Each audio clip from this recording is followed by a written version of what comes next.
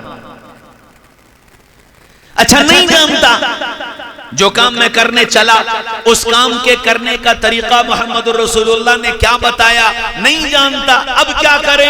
فَاسْأَلُوا أَهْلَ الذِّكْرِ إِن كُنتُمْ لَا تَعْلَمُونَ. نہیں جانتے ہو جاننے والوں سے معلوم کرو. پوچھو کھانے کا طریقہ کیا ہے، پوچھو پانی پینے کا طریقہ کیا ہے، پوچھو گھر سے باہر نکلنے کا طریقہ کیا ہے، پوچھو بچوں کی تربیت کا طریقہ کیا ہے، پوچھو بیوی کے ساتھ رہنے کا طریقہ کیا ہے، پوچھو تجارت کا طریقہ کیا ہے، پوچھو یاری دوستی کا طریقہ کیا ہے، پوچھو چہرہ کیسا بنایا جائے، پوچھو سر کے بال کیسے رکھے جائیں، پوچھو لباس کیسا پہنا جائے، پوچھو پردہ کیسے کیا جائے، پوچھو گھر کی عورتیں لباس کیسا پہنے، پوچھو گھر کا ماحول کیسا بنایا جائے، پوچھو گھر کی صفائی کیسی رکھی جائے. یہ سب پوچھو کیونکہ یہ سب رسول اللہ بتا کر گئے، یہ سب رسول اللہ نے بتایا. وما دینک زندگی کا اہم ترین سوال ہے. بتاؤ کس کے طریقے پر، بتاؤ کس کے طریقے پر. اور ہر کام کے کرتے وقت آئینے کے سامنے کھڑے ہو کر یہ سوال اپنے آپ سے پوچھ لو، یہ سوال اپنے آپ سے پوچھ لو. کپڑے پہنو تو آئینے کے سامنے کھڑے ہو جاؤ، کس کے طریقے پر؟ یہ لباس کس کے طریقے پر؟ جب داڑھی کا شیپ بنانے چلو تب آئینے کے سامنے کھڑے ہو جاؤ اور یہ پوچھ لو کہ یہ چہرہ کس کے طریقے پر؟ جب انگریزی بال سر پر رکھو اور کنگھا کرنے چلو تو یہ سوال پوچھ لو یہ بال کس کے طریقے پر؟ شادیوں میں جاؤ اور کھڑے ہو کر جب پلیٹ میں کھانا کھاؤ تو یہ سوال کر لو کہ یہ کھانا کس کے طریقے پر؟ کاروبار کرنے چلو اور بینک سے لون لو اور سود پر مال خریدو اور سود پر مال بیچو تو یہ پوچھ لو یہ کاروبار کس کے طریقے پر؟ زندگی کا سوال ہے، زندگی کا سوال ہے.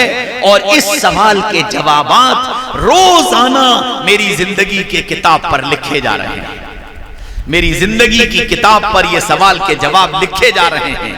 میں نے من ربکا کے جواب کتنے صحیح دیے کتنے غلط دیے اور وما دینک کے جواب کتنے صحیح دیے کتنے غلط دیے روز زندگی کی کتاب پر لکھے جا رہے ہیں.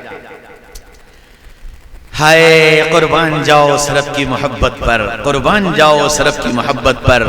دنیا میں کوئی امتحان گاہ میں سوالوں کے جواب غلط لکھ دے تو اس کو یہ موقع نہیں ملتا کہ غلط جواب کو مٹا کر دوبارہ صحیح جواب لکھ دو، یہ موقع نہیں ملتا. لیکن ہائے کیسا محبت کرنے والا رب، اس نے یوں کہا میرے بندے اگر زندگی کی کتاب پر تجھ سے اپنی زندگی میں جو تیری گزر گئی 10 سال 20 سال 25 سال 40 سال 50 سال 60 سال 70 سال جو تیری گزر گئی اور اس گزری زندگی میں اپنی زندگی کی کتاب پر تو غلط جواب لکھ کر چلا آیا، اگر تو اسے مٹانا چاہتا ہے، اگر تو اسے ختم کر کے صحیح جواب لکھنا چاہتا ہے تو میں اس کا بھی راستہ بتاتا ہوں. فَقُلْتُ اسْتَغْفِرُوا رَبَّكُمْ إِنَّهُ كَانَ غَفَّارًا. اے محمد صلی اللہ علیہ وسلم میرے بندوں سے کہیے معافی مانگ لو، میں سب معاف کر دوں، میں سب معاف کر دوں. ہاں اپنی غلطیوں کو مٹا لو، موقع ہے غلطیوں کو مٹا دو. اور تم مٹا دو گے تو جگہ خالی نہیں رہے گی. فرمایا کہ بندہ توبہ کرے، اللہ سے معافی مانگے اور پھر اپنی اس توبہ پر جم جائے، اس توبہ پر جم جائے تو اللہ ان غلطیوں کو مٹا کر ان کی جگہ نیکیاں لکھ دیتے ہیں. غلط جواب مٹا کر صحیح جواب لکھ دیے جاتے ہیں تاکہ نمبر پورے آ جائے. تاکہ نمبر پورے آ جائے. ہاں یہ زندگی کا سوال ہے. وما دینو، بتاؤ کس کے طریقے پر زندگی گزار رہے. تیسرا سوال، ہم نے تمہارے دل کو محبت کرنے والا بنایا ہے. اس دل کے اندر محبت کا جذبہ رکھا ہے. یہ محبت کرے گا کرے گا کرے گا. یہ ہو نہیں سکتا کہ یہ محبت نہ کرے. اب یہ بتاؤ محبت کا رشتہ کس سے جوڑا؟ محبت کا رشتہ کس سے جوڑا؟ محبت مال سے کی، محبت کرسی سے کی، محبت عورت سے کی، محبت حشم اور خدم سے کی، محبت سیاسی عہدوں سے کی، یا محبت رسول اللہ سے؟ محبت کس سے کی ہے؟ یہ زندگی کا سوال ہے. اگر تم یہ دعویٰ کرتے ہو کہ ہم محمد رسول اللہ سے محبت کرتے ہیں تو پھر اس دعوے کی دلیل چاہیے. اور محبت اگر رسول اللہ سے ہے تو دستور محبت یہ ہے کہ محبوب کی ادائیں بھی محبوب ہوا کرتی ہیں. دستور محبت یہ ہے کہ محبوب کی ادائیں بھی محبوب ہوا کرتی ہیں. پھر تمہیں نبی کی ادائیں کیوں نہ پسند آئیں؟ پھر تم اپنی زندگی کو نبی کی اداؤں پر لے کر کیوں نہیں آئے؟ ہاں، جنہوں نے محبت کی نبی کی اداؤں کو اپنی ادا بنایا. ایک صحابی ہیں، گھوڑے پر بیٹھے جا رہے ہیں اور بہت تیز گھوڑا دوڑ رہا ہے. اچانک لگام کھینچی، گھوڑے کو روکا اور گھوڑے سے اترے اور سڑک کے کنارے جا کر بیٹھ گئے. تھوڑی دیر بیٹھے رہے، اٹھے اور پھر واپس گھوڑے پہ بیٹھے اور گھوڑے کو دوڑا دیا. خادم ساتھ تھا، اس نے پوچھا حضرت یہ کیا کیا؟ کہنے لگے کہ میں اپنے آقا صلی اللہ علیہ وسلم کے ساتھ یہاں سے گزرا تھا. آقا نے یہاں بیٹھ کر استنجا کیا تھا، مجھے استنجے کی حاجت نہیں، لیکن آقا کو یہاں بیٹھے دیکھا تھا تو اس ادا کی نقل کیے بغیر آگے کیسے بڑھ جاتا؟ ہاں، محبوب کی ہر ادا محبوب ہوتی ہے.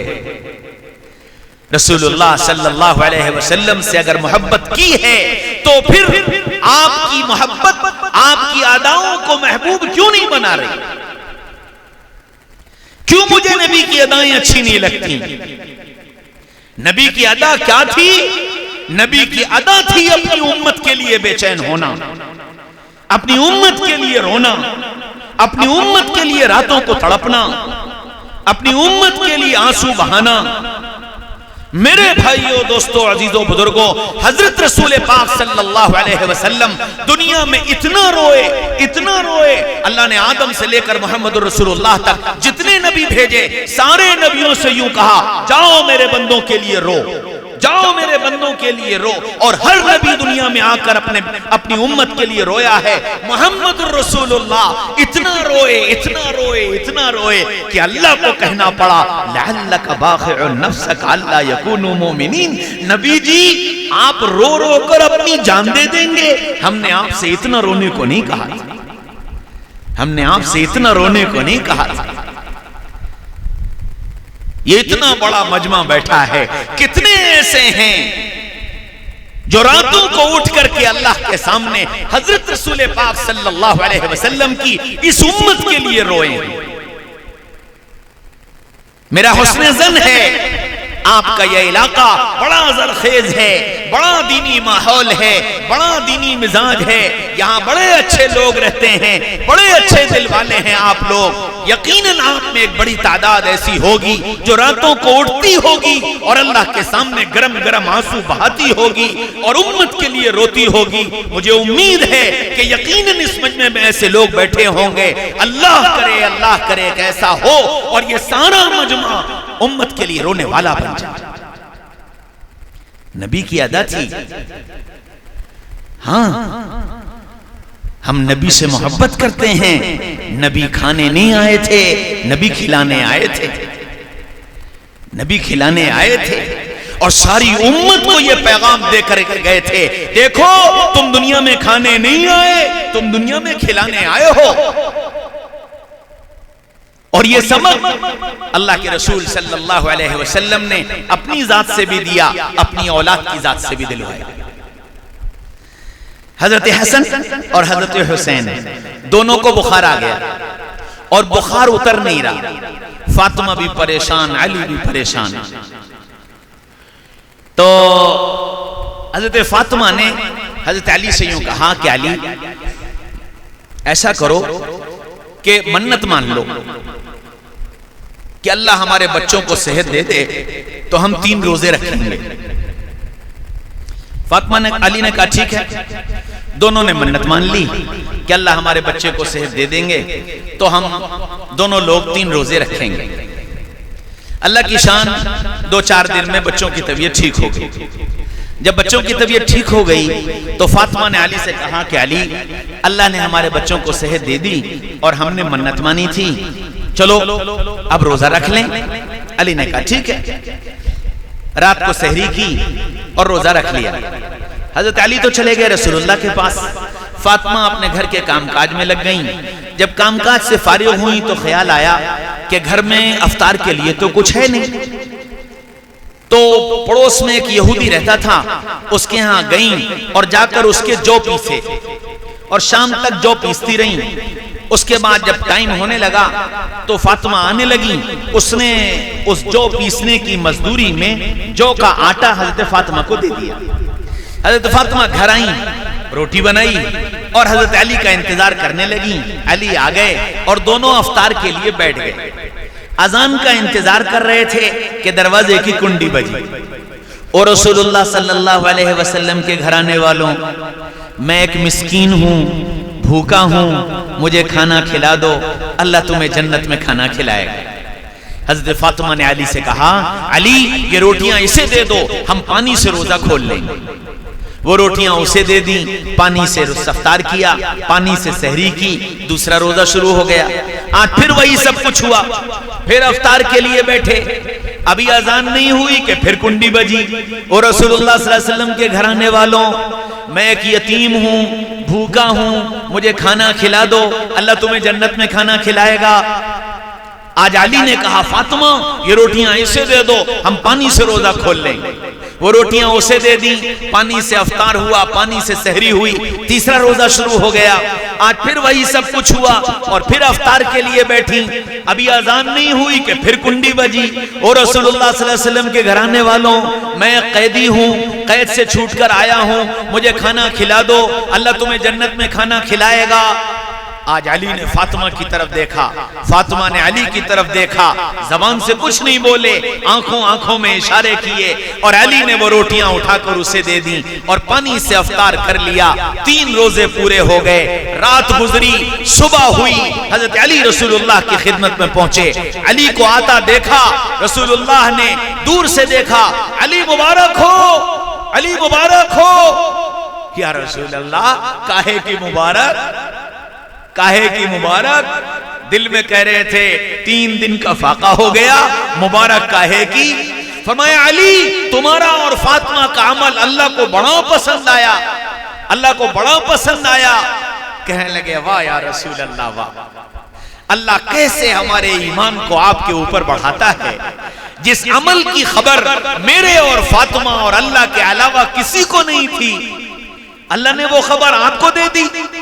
فرمایا علی صرف مجھے نہیں دی، صرف مجھے نہیں دی، قیامت تک کے آنے والے انسانوں کو خبر دی، اور تیرے اس عمل کو قرآن میں ریکارڈ کر کے اتار دیا۔ وَيُطْعِمُونَ الطَّعَامَ عَلَى حُبِّهِ مِسْكِينًا وَيَتِيمًا وَأَسِيرًا۔ او رسول اللہ کیا خوبصورت ہے تیرے گھرانے والے جو کھاتے نہیں کھلاتے ہیں، یتیموں کو، مسکینوں کو، قیدیوں کو۔ یاد رکھنا یہ امت کھانے نہیں آئی، یہ امت کھلانے آئی۔ اور جب تک امت کو یہ سبق یاد تھا، امت کھلانے والی بنی ہوئی تھی، دنیا میں عزت والی تھی، دنیا میں سر بلند تھی۔ آج امت کھلانا بھول گئی، آج امت کھلانا بھول گئی۔ ہاں صحابہ نے فاقے کر کے کھلایا ہے، خالی ہاتھ چلا کر مہمانوں کو کھلایا ہے، چراغ بجھا کر مہمانوں کو کھلایا ہے۔ تفصیل کا وقت نہیں، اس لیے میرے بھائیوں، دوستوں، عزیزوں، بزرگوں، رسول اللہ سے محبت کرتے ہو تو پھر آپ کی ادائیں محبوب کیوں نہیں بنی؟ خندق کے موقع پر اللہ کے رسول صلی اللہ علیہ وسلم خندقیں کھدوا رہے تھے اور صحابہ بھوک کی شدت کی وجہ سے کدال چلا نہیں پا رہے تھے۔ حضرت طلحہ رضی اللہ عنہ آئے رسول اللہ کی خدمت میں، کہنے لگے یا رسول اللہ بھوک بڑی لگی، بھوک بڑی لگی۔ اللہ کے رسول نے کوئی جواب نہیں دیا، سر جھکائے بیٹھے رہے۔ پھر کہا یا رسول اللہ بھوک بڑی لگی، آپ نے پھر کوئی جواب نہیں دیا۔ تیسری بار پھر کہا یا رسول اللہ بھوک بڑی لگی۔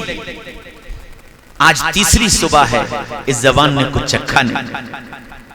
اللہ کے رسول نے سر اٹھایا، فرمایا طلحہ طلحہ ذرا میں بھی تو دیکھوں تیری بھوک کیسی ہے، ذرا میں بھی تو دیکھوں تیری بھوک کیسی ہے۔ حضرت طلحہ نے یوں کر کے چادر ہٹائی، کہنے یا رسول اللہ بھوک ایسی ہے کہ پیٹ پر پتھر بندھا ہوا ہے، اور اس زبان کو آج تیسری صبح ہے، اس زبان نے کچھ چکھا نہیں۔ حضرت طلحہ اپنی بات کہہ کر خاموش ہوئے، فرمایا طلحہ اگر تیری بھوک ایسی ہے تو دیکھ رسول اللہ کی بھوک ایسی ہے۔ اور یہ کہہ کر آپ نے اپنی چادر ہٹائی تو رسول اللہ کے پیٹ پر 2 پتھر بندھے تھے۔ فرمایا طلحہ اگر تیری زبان کو آج تیسری صبح ہے تو رسول اللہ کی زبان کو آج 7ویں صبح ہے، اس زبان نے کچھ چکھا نہیں۔ حضرت طلحہ کی آنکھوں سے آنسو بہنے لگے، کہنے لگے یا رسول اللہ ہمارے تو دکھ کے بھی ساتھی آپ، سکھ کے بھی ساتھی آپ، ہم کہاں جاتے، ہم کہاں جاتے؟ لیکن لیکن لیکن یا رسول اللہ اب آج کے بعد آپ کا دل دکھانے نہیں آئیں، آج کے بعد آپ کا دل دکھانے نہیں آئیں۔ یہ کہہ کر طلحہ چل دیے۔ چند قدم چلے تھے، رسول اللہ نے آسمان کی طرف دیکھا اور آپ کی آنکھوں سے آنسو بہے۔ یا اللہ میں کیا کروں، میں کیا کروں، میں اپنے ساتھیوں کی بھوک بھی نہیں مٹا سکتا، میں اپنے ساتھیوں کی بھوک بھی نہیں مٹا سکتا۔ آنسو نکل رہے ہیں اور یہ جملہ دہرا رہے ہیں۔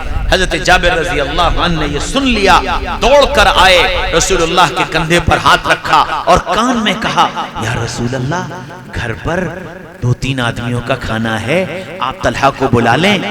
بات پوری نہیں ہونے پائی، طلحہ اعلان کر دو آج جابر کے ہاں سب کی دعوت ہے۔ اوہو جابر کے تو پیروں تلے زمین نکل گئی۔ 1500 کا مجمع، 3 آدمیوں کا کھانا، اور اعلان یہ ہے کہ جابر کے یہاں دعوت ہے، اب کیا ہوگا؟ جابر سب بھول بھال بھاگ کھڑے ہوئے اور سیدھے گھر گئے۔ بیوی سے جا کر کہا ارے غضب ہو گیا کہ کیا ہوا، کہ ایسے ایسے رسول اللہ پریشان تھے، میں نے چپکے سے کان میں کہا تھا کہ 3 آدمیوں کا کھانا گھر پر ہے، رسول اللہ نے بات پوری ہونے سے پہلے یہ اعلان کروا دیا کہ جابر کے ہاں سب کی دعوت ہے، اب کیا ہوگا؟ لیکن وہ بھی تو رسول اللہ کی تھی، وہ بھی تو رسول اللہ کی تھی۔ اس نے فوراً کہا جابر دعوت تم نے کی ہے یا دعوت رسول اللہ نے کی ہے؟ کہنے لگے کہ دعوت تو رسول اللہ نے کی ہے۔ فرمایا پھر کیوں پریشان ہوتے ہو؟ جب دعوت رسول اللہ نے کی ہے تو کھانا رسول کا اللہ کھلائے گا، تم جاؤ۔ جابر پھر دوڑ کر آئے اور پھر رسول اللہ کے پاس، یا رسول اللہ بس 3 آدمیوں کا، بس 3 آدمیوں کا 1500 کی جماعت ہے، کیا ہوگا؟ فرمایا جابر گھر جاؤ اور اپنی بیوی سے کہنا کہ ہانڈی چولہے سے اس وقت تک نہ اتارے جب تک میں نہ آ جاؤں، اور روٹی بنانا شروع نہ کرے جب تک میں نہ آ جاؤں۔ ظہر کی نماز ہوئی، رسول اللہ اپنے ساتھیوں کو لے کر جابر کے گھر پہنچ گئے۔ آپ نے خود چولہے پر سے ہانڈی اتاری، اپنے سامنے رکھی، اس پر دم کیا اور تندور پر گئے، اپنا لعاب دہن ڈالا، فرمایا اب روٹی بنانا شروع کرو، اور ساتھیوں سے کہا دسترخوان لگاؤ، اور ہانڈی میں سے سالن خود نکالنا شروع کیا۔ ظہر سے لے کر مغرب تک کھانا چلا، 12:30 بجے کی ظہر اور 7 بجے کی مغرب، ظہر سے لے کر مغرب تک کھانا چلا، سب نے پیٹ بھر کر کھانا کھایا، سب فارغ ہو گئے۔ پھر اللہ کے رسول نے کہا جابر اب کون بچا؟ یا رسول اللہ میں بچا، آپ بچے، میری بیوی بچی اور یہ چند خدمت والے ساتھی بچے۔ فرمایا بلاؤ سب کو، سب کو بلایا، سب کو کھلایا، پھر خود بھی کھایا، ہانڈی بند کی، فرمایا یہ لے جابر تیرا کھانا تجھے مبارک، میرے اللہ نے مجھے کھانا کھلا دیا۔ اللہ کے رسول یہ کہہ کر چلے گئے۔ اب جابر فطرت، سالن کتنا بچا، آٹا کتنا بچا، تو جابر نے ہانڈی کھول کر دیکھی۔ اب جو ہانڈی کھولی تو کہنے لگے اس ذات کی قسم جس کے قبضے میں میری جان ہے، اس ہانڈی میں سے ایک بوٹی کم نہ ہوئی تھی۔ آٹے کی لوئی پر سے کپڑا ہٹایا تو آٹے کی لوئی سلامت، کہنے لگے اس ذات کی قسم جس کے قبضے میں میری جان ہے، میرے آٹے کی لوئی میں سے ایک لوئی کم نہ ہوئی تھی۔ خیال آیا کہ یہ تو رسول اللہ کی برکت ہے، اب اس کو ہم استعمال کریں یا نہ کریں؟ دوڑ کر گئے، یا رسول اللہ سالن سلامت، آٹا سلامت، استعمال کروں یا نہ کروں؟ فرمایا جابر اللہ تیرا بھلا کرے، اگر تو ہانڈی کھول کر نہ دیکھتا اور آٹے پر سے کپڑا نہ ہٹاتا، اللہ قیامت تک تجھے اس سے کھلاتا رہتا۔ ہاں ہم کھانے نہیں آئے، ہم کھلانے آئے ہیں۔ یہ امت کھلانا بھول گئی ہے، یہ امت کھلانا بھول گئی ہے۔ اگر امت کھلانے والی ہوتی تو دنیا کے اندر کوئی بھوکا نہ مرتا، کوئی غریب نہ ہوتا، کسی کے چولہے نہ بجھتے۔ چولہا اس لیے بجھا میں نے تم نے کھلانا چھوڑ دیا۔ زندگی کا یہ سوال ہے محبت کس سے کرتے ہو؟ اگر محبت رسول اللہ سے ہے تو محبوب کی ادائیں محبوب کیوں نہیں بنی؟ محبوب کی اداؤں کو محبوب بناؤ، کہ زندگی کا سوال ہے۔ میرے بھائیوں، دوستوں، عزیزوں، بزرگوں، سارے معاشرے کی اصلاح ان 3 سوالوں کے جواب میں ہے کہ امت کے افراد اگر ان 3 سوالوں کے جوابوں کی تیاری کے ساتھ زندگی گزارنا شروع کر دیں تو مردوں کا بھی، عورتوں کا بھی، جوانوں کا بھی، بوڑھوں کا بھی، امیروں کا بھی، غریبوں کا بھی معاشرہ صالح نہیں صالح ترین ہو جائے، صالح ترین ہو جائے۔ معاشرہ کسی چڑیا کا نام نہیں ہے، معاشرہ نام ہے میرے اور آپ کے مجموعے کا۔ ہم اچھے ہیں، معاشرہ اچھا ہے، ہم سچے ہیں، معاشرہ سچا ہے، ہم جھوٹے ہیں، معاشرہ جھوٹا ہے، ہم برے ہیں، معاشرہ برا ہے، ہم بدنگاہی کرنے والے ہیں، معاشرہ زانیوں کا ہے، ہم نگاہوں کی حفاظت کرنے والے ہیں، معاشرہ پاس لوگوں کا ہے، ہم جیسے ہیں معاشرہ ویسا ہے۔ معاشرے کی دہائی مت دو، دہائی اپنی ذات کی دو، میں بگڑا اس لیے معاشرہ بگڑا، میرے اخلاق بگڑے، میری عادتیں بگڑی، میرے اعمال بگڑے،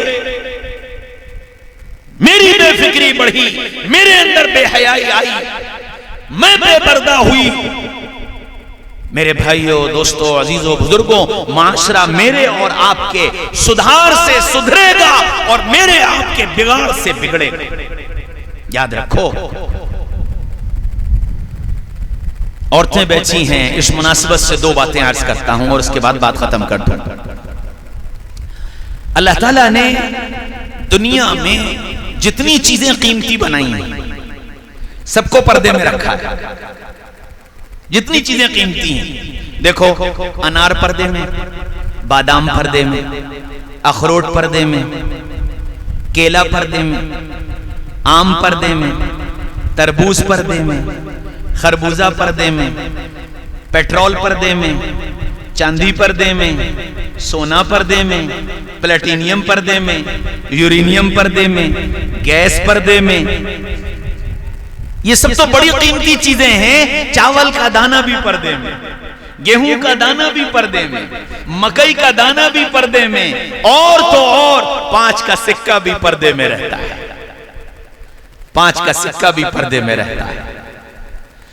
ہاں میری بہنوں، تم قیمتی ہو، اس لیے اللہ نے تمہیں پردے میں رہنے کا حکم دیا.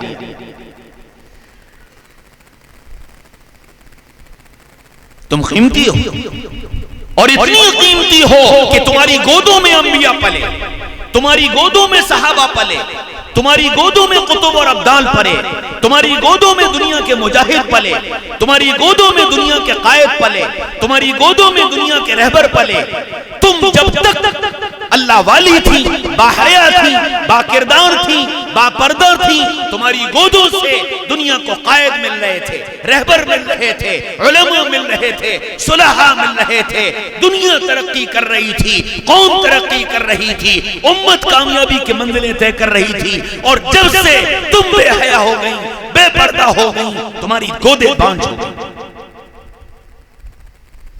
پھر تمہاری ہی گودوں سے چور بھی نکلے، ڈاکو بھی نکلے، زانی بھی نکلے، شرابی بھی نکلے، جھوٹے بھی نکلے، دھوکے باز بھی نکلے، سودخور بھی نکلے، ظالم بھی نکلے، ماں باپ کا دل دکھانے والے نکلے، ماں باپ کو ستانے والے نکلے.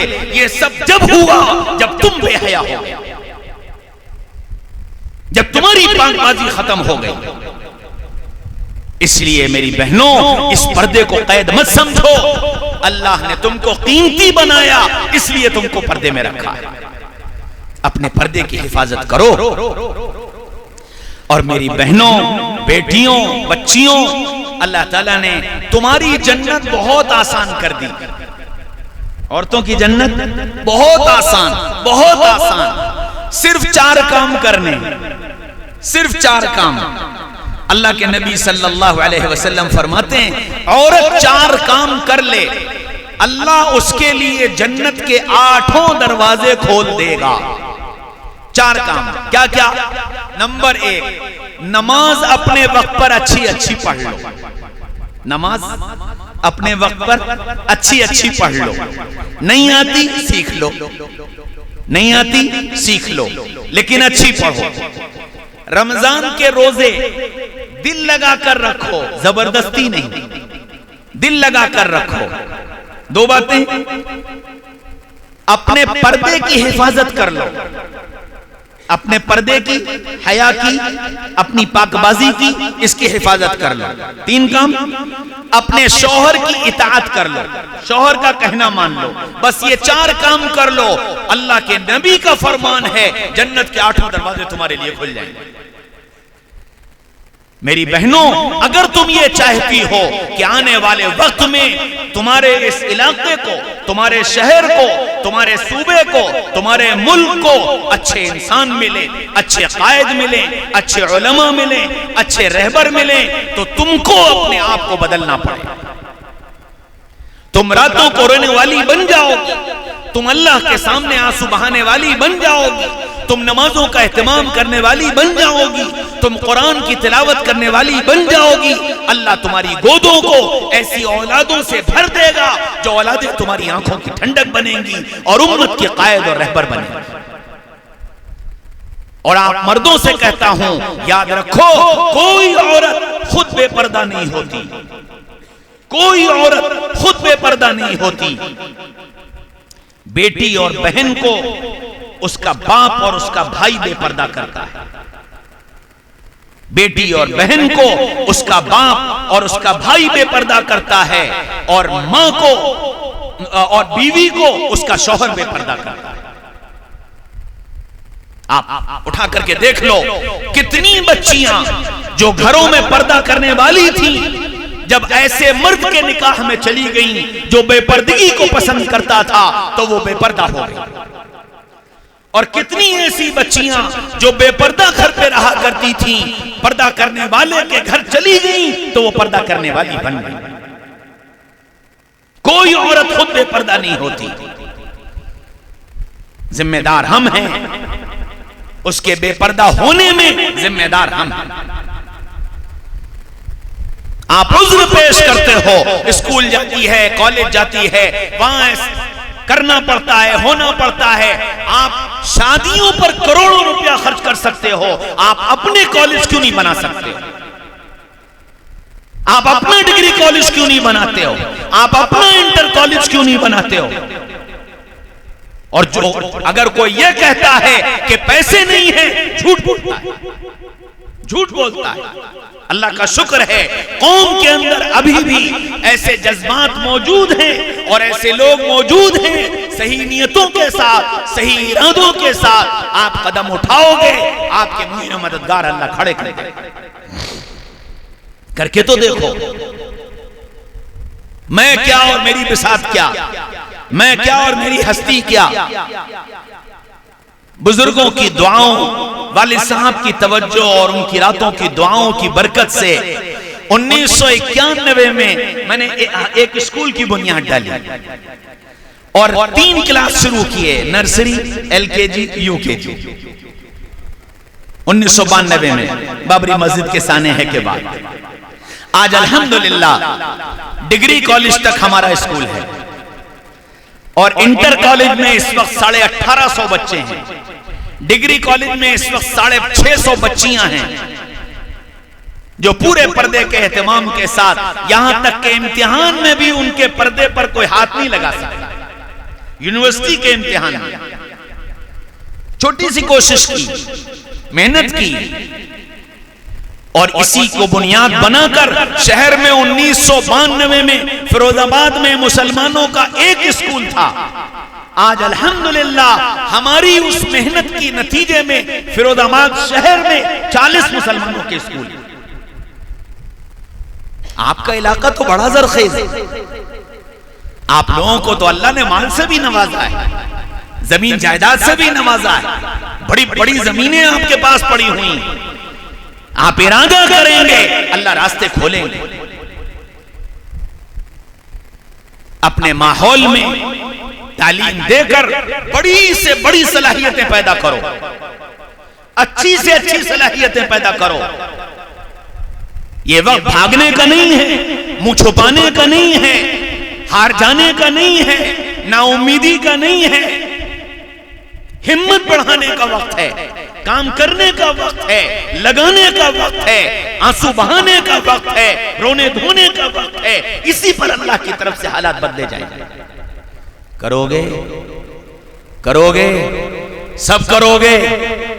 اتنی مری انداز میں، ارے کم سے کم کچھ تو جوش سے بولو کہ ہاں جی کریں گے انشاءاللہ۔ اللہ مجھے تمہیں کہنے سننے سے زیادہ عمل کرنے والا بنا دے، اور اللہ آئندہ جب ملائے تو ایسے موقع پر ملائے کہ جب اس گاؤں میں دوبارہ آنا ہو تو اس خوشخبری کے ساتھ آؤں کہ مولانا آپ یہ کہہ کر گئے تھے، آج ہم نے آپ کو ایک انٹر کالج اور ایک ڈگری کالج کی بنیاد رکھنے کے لیے بلایا ہے۔ کرو گے، کرو گے انشاءاللہ، سب کرو گے۔ اللہ مجھے تمہیں کہنے سننے سے زیادہ عمل کی توفیق نصیب فرمائے۔ وآخر دعوانا ان الحمدللہ رب العالمین۔